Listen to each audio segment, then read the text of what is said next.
Welcome back to the Tip of the Iceberg podcast, brought to you as always by InsideThePenguins.com. The Penguins officially hit the halfway point on Saturday following their overtime loss to the Carolina Hurricanes. As of this recording, they sit 2 points outside of a playoff spot with a 20-15-6 record.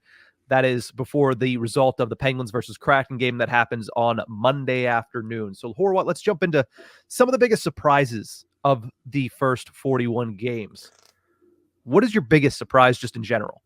Just in general, I would have to say the performance of both goaltenders, not just one, not just the other.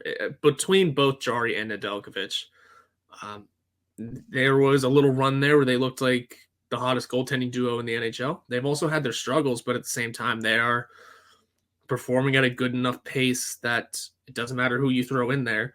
You're going to have a pretty good chance to win. And what makes it, at least in my eyes, so surprising is that Tristan Jarry, the expectations were high and he's exceeding them. He's looked pretty good in what was supposed to be a bounce back year, especially in the first year of a new contract. And as for Alex Nedeljkovic, you don't want to call it a reclamation project, but it pretty much is. Yeah. He didn't have great seasons with Detroit, and he came to Pittsburgh, needing to prove himself still as an NHL starter, and he has so far. So the fact that both kind of came in with question marks and could have been the biggest downfall of this season turned out to be one of the bright spots. And honestly, if the team in front of them can continue to build in the right direction and gain consistency in certain areas of the lineup and not have too much regression, this is a goaltending duo that can genuinely make some noise toward the playoffs and maybe even in. Yeah, the Pittsburgh Penguins would be nowhere near a playoff spot if it wasn't for the performances of both of these netminders. And let's throw in Magnus Hellberg a little bit. Yeah, he looked pretty good in his, game and a half that he played at the NHL level this season. But no, I mean, both of them have had their off nights. Let's not, dispute that. But at the same time, those have been few and far between because both of these goaltenders overall have been stellar for the Pittsburgh Penguins. So I 100% and wholeheartedly agree with you that the goaltending has been a huge surprise for the Pittsburgh Penguins this season. It has been massively important for them as well as they make their way through the first 41 and hopefully through the back 41 as well. My biggest surprise is Drew O'Connor. I mean, coming into the season, I talked about it earlier in the show. I was expecting him to have a good year. I was expecting him to be an everyday NHLer this year, but he's surpassed that because I thought, okay, he should go up and he should earn a third line role and show that he can be a third liner in the NHL. He's showing that at his best, he's a top six forward and he can play on the left side, on the right side. His forechecking is something that is probably one of the best in this team. And his speed is something that I think I took for granted as well. He has a lot of speed and he's a lot of physicality that he brings to the game that has been helping on whichever line he's gone to. He certainly had his dips and peaks and valleys and all of that, but he's a young player. He's going to have that, especially when he's playing in a role that he's never played in before. He's never had top 6 minutes in the National Hockey League. That's something you have to learn to adjust to on a nightly basis. And I think he's done a very good job of that. And I think overall, he's been one of the most pleasant surprises for the Pittsburgh Penguins. And you could say, yeah, Sidney Crosby, it's surprising that he's still this good. But at the end of the day, we knew he could get to that level. We just didn't know that he could get to that level at 36 years old that consistently. And even Jake Gensel, who knew that he was going to go off and be the leader on the Pittsburgh Penguins in points and mostly doing it by assists and not by way of goals. That's something that was surprising as well. I think there's been a lot of pleasant surprises for the Penguins, but to me, the one I didn't see coming the most was probably Drew O'Connor. Yeah, I could see that. And whenever we were having discussions of Drew O'Connor entering this season, it was he needs to solidify himself as a regular NHL player. And I think we capped the ceiling at depth forward. Yeah. Well, here he is in the top 6 and maybe not producing, but being a useful piece to the top 6. He's definitely exceeded those expectations as well. And good things are happening with Drew O'Connor. Again, it still feels weird seeing it, but you know what? If he's able to perform and look good, all good. Yeah, I'm sure for opposing fan base, he falls into the Mark Donk category. Absolutely. Of who is this guy and how is he playing in the top 6 with Sidney Crosby and Evgeny Malkin? And he's doing it and he's doing it well as of right now. Let's move over to the other side of the coin here. Biggest disappointment of the first 41 games. Are we going to match in saying the power play? I figured you'd say the power play, so I have a secondary one. Love it. Yeah. So the power play equally as obvious, but go ahead on the power play. Power play, not good, not great, not clicking at all, especially considering the expectations that they were coming in with. I mean, Mm-hmm. you add Erik Karlsson, maybe you keep Crystal Tang on the first unit as well. You're expecting great things. Anything but. And even, we had the discussion last episode of how it's progressing in the right direction, how they're making strides. Listen, they may have scored 4 straight, but they scored 1 goal in those 4 games, each of those 4 games, and every other power play opportunity that they had in those 4 games looked putrid. And all 8 opportunities that they've had since then, barring whatever happens in Seattle tonight, we don't know yet, or today, I guess I should say, has looked awful. It's looked terrible. It's offensive almost, and unacceptable, inexcusable, all of the negative words. And there is no other way to put it. Just if it's a negative word, you can apply it to the Penguins power play. Yeah, that's a fair assessment. I think it's kind of the inverse of the Pittsburgh Penguins netminders, whereas I talked about the goaltenders and I said they've been largely very impressive, but there have been their off nights. The power play is the inverse of that, where they've been largely disappointing, but they have had their solid performances. Sure. They have had their runs there. Like you mentioned, they scored in 4 straight games, and I think it was 5 of 7 games, which is a decent stretch. Even before that, in that early December window there, they had multiple goals in back-to-back games, and then they scored, I think, in 2 more in the following week. So they've had solid weeks, but they just haven't done it on a large-scale basis. And at the end of the day, as people are saying, and I'm sure the comments are going to be flooded with this, it's cost them games in numerous occasions, especially since the start of the new year. I mean, you go as recently as the Carolina game. They had so many opportunities in that second period, including, I believe they had a 5-on-3 at one point, if I'm not mixing up games. Started the second period of the 5-on-3, I think. Maybe not exactly, but yes. But I think at one point they had a 5-on-3. If not, they had 3 power play opportunities in the second period. I'm fairly certain of it. But you don't score a goal. They created a couple of opportunities, and when I see that, I'm like, there's the potential shining through, but it just doesn't happen as often. And I think, to me, the most frustrating part of it, and there's plenty of frustrating parts of this, especially when you're looking at the talent that they have. They shouldn't be in the bottom third of the NHL, but the breakout has been an issue since Todd Reirden came back. Why have we not tried to change it at all? There's been no tinkering. The breakout is the biggest issue, because you see it sometimes when they get in the zone and they get set up. For the most part, they look pretty good and they get their chances, but it's that first time that puck gets cleared 200 feet, trying to get it back into the zone and trying to set it up again, they just have so much trouble with it. And I don't understand why you continue, especially with a team with so much talent, you continue to try to line up 3 of your 5 players on the blue line and allow the other team to just line up 5 or 4 straight across the blue line. You're congesting it for no reason, and then you're stopping a lot of your players' momentum when you try to dump it in. Everybody's coming from even and not moving at all, and you try to go in and chase the puck, and it just doesn't work for the Penguins. The breakout is something that has been an issue for a long time, and that's what's getting frustrating to me, is that's slowing you down and stopping you. You would probably be, if you're the Penguins, at the very least a top 15 power play, simply if you fix the breakout. Yeah, because in the zone they look fine. Yeah, is it safe to say that the Penguins power play is the equivalent of trying to jam the square peg into the round hole? Yes. Oh, there you go. 100%. 100%. That is exactly what it feels like when watching these guys with the man advantage. So I think we've bashed on the power play enough. It's something I'm sure we're going to continue to talk about in the back half of the season, but it's been largely a disappointment this year, I think, especially considering expectations. I think we each said top 10 at one point. That they were supposed to. I think our preseason predictions, we both said top 10. I think I said top 5 power play. Not that bottom 5, bottom 10. That's where they're swallowing around here at the 41st game of the season. My biggest disappointment outside of the power play has been Ryan Graves. I had high expectations for Ryan Graves. I was pounding the table. I wasn't smacking the table. I wasn't knocking on the table. I was pounding the table for the Penguins to go out and get Ryan Graves. Yep. They did. I was ecstatic. I was excited. And he is turned into probably one of the worst defensemen that I have watched play on this team in a very, very long time. And let's not forget, this team employed the likes of Eric Goodbranson and Jack Johnson for a time. He has struggled mightily. Now, he has looked better since being demoted to the third pairing with Chad Ruhwedel. He's kind of gotten his game back a little bit. Now he's all of a sudden back on the second pairing with Erik Karlsson, at least as of practice on Sunday. So let's see if he can start to build back and maybe have a good second half. But the Penguins need him to, because they can't afford to have a guy that still has 5 years left on his contract that are untouched as of right now at $4.5 million and a modified no trade clause when nobody's going to want to take that following the season that he's had this year. Everyone keeps saying they're hoping for the Paul Martin or Sergei Gonchar effect. Yeah, I've never heard Paul Martin's name invoked more than I have this season.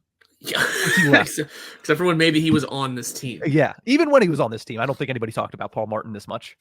Until he was a first-line defenseman. But the hope is that maybe it's just an off year. Maybe he finds certain aspects of his game that can be definitely promoted through the course of the season. He's already looked a little bit better on the third pairing. Again, low bar to climb, but he's done it.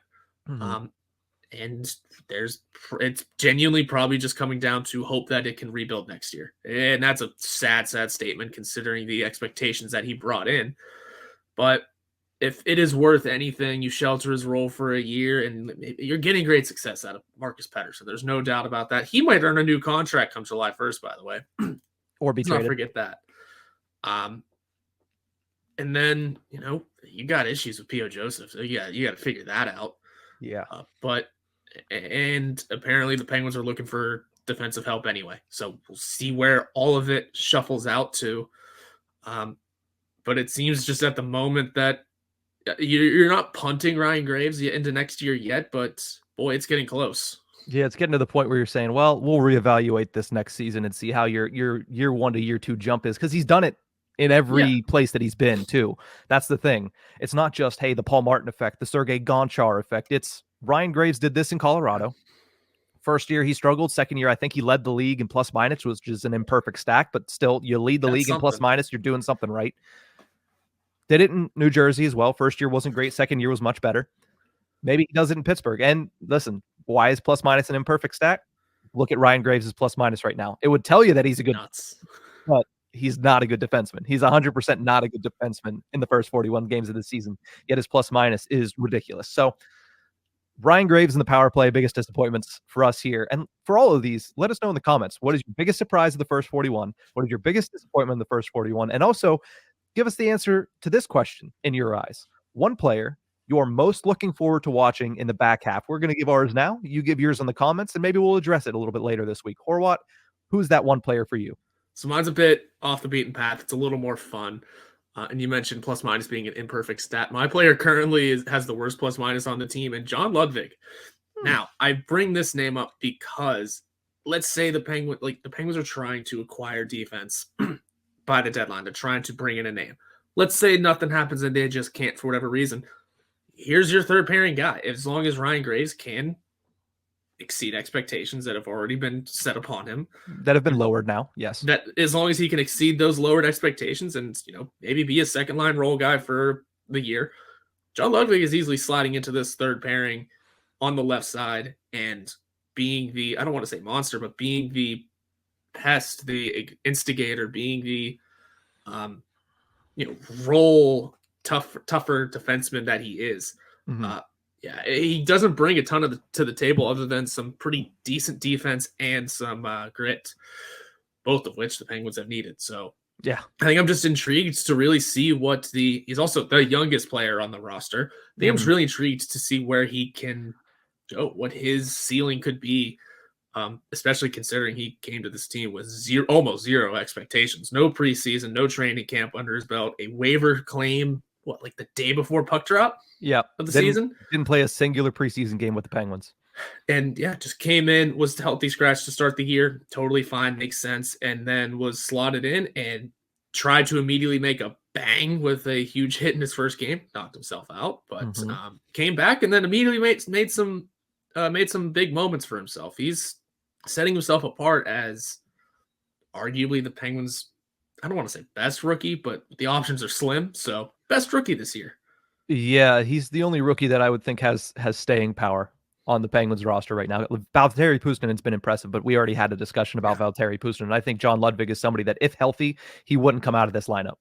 Oh yeah, absolutely. Especially considering how poor P.O. Joseph has looked.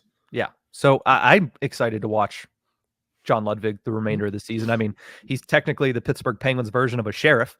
Anytime something happens on the ice, he's the one that people have to answer to, and he's a rookie. He's 22 years old, 23. So 23 years old, so not a lot of people are looking at him and saying, oh man, John Ludwig, but he's making some people answer for their actions, which is not something the Pittsburgh Penguins have had.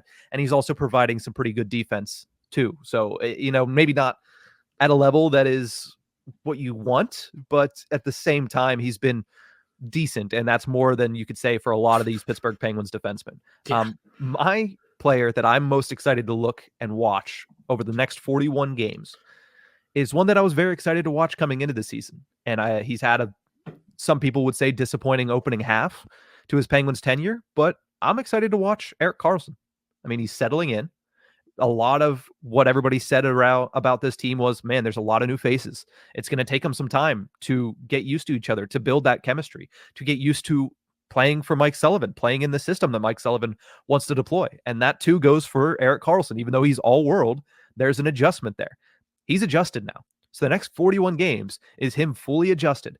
How does he perform? Does he get the power play going? Even if he doesn't, does he continue to put up points at 5-on-5? Because you look at what he's started to do recently, 7 points in the last 6 games, points in every single one of them, 6-game point streak right now. He has 1 goal, 6 assists in that time.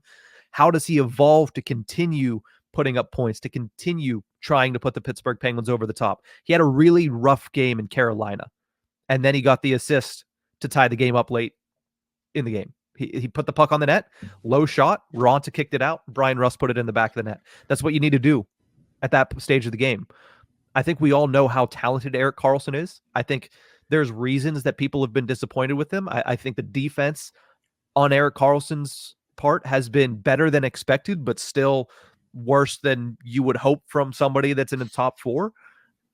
So he's been all right, but I think in the back half, I'm excited to see where he goes from here, knowing that now he's settled in and that those jitters, he might not have had jitters, but trying to get used to this environment of playing for the Pittsburgh Penguins, that's out of the way. Mm-hmm. He's here. He's used to it. What does he do with it in the next 41 games? That's what I'm excited to watch. I think he's definitely one of the most intriguing players to watch going forward. He's going to have the chance to really prove doubters wrong and carry this team. Maybe if he can get this power play to roll a little more, if he stays on that top unit, the way he played to get that game tying goal against Carolina is exactly what he needs to take to the power play. By the way, just shoot it, get it on net, force some ugly plays, force some panic on the opposing defense, and maybe a nice little rebound will kick out to a wide open Brian Rust on the top power play unit again. Kick out to a wide open Brian Rust.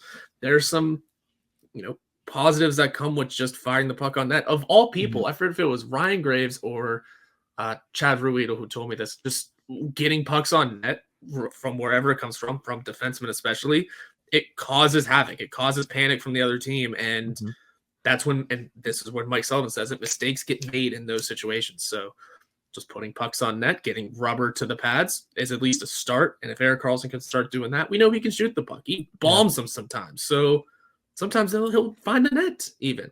Yeah. Good things happen when you shoot the puck. Yeah, so let's see if Erik Karlsson does that. Let's see if the Pittsburgh Penguins do that more often in the back half here. Obviously, weird that it's already halfway through the season, but it's been an interesting one to this point. We'll see how they perform in the back half and if they get to the playoffs, which they weren't able to do last season. But that's going to do it for this episode of the Tip of the Iceberg podcast. Thank you guys so much for tuning in for the first half of the season. Make sure you tune in for the back half of the season because it's going to get very interesting surrounding this hockey team, its players, and its fan base, because we also have one important thing coming up in just about a month. That would be the retirement of ye old 68 on February 18th. We're going to try to get some special episodes for that particular game, for that particular event, but should be an interesting back half of the season. Pittsburgh Penguins out of playoff spot at the midway point. We'll see if they can get back into one in the next 41, but that's it for this one. Thank you guys so much for tuning in. We'll see you next time.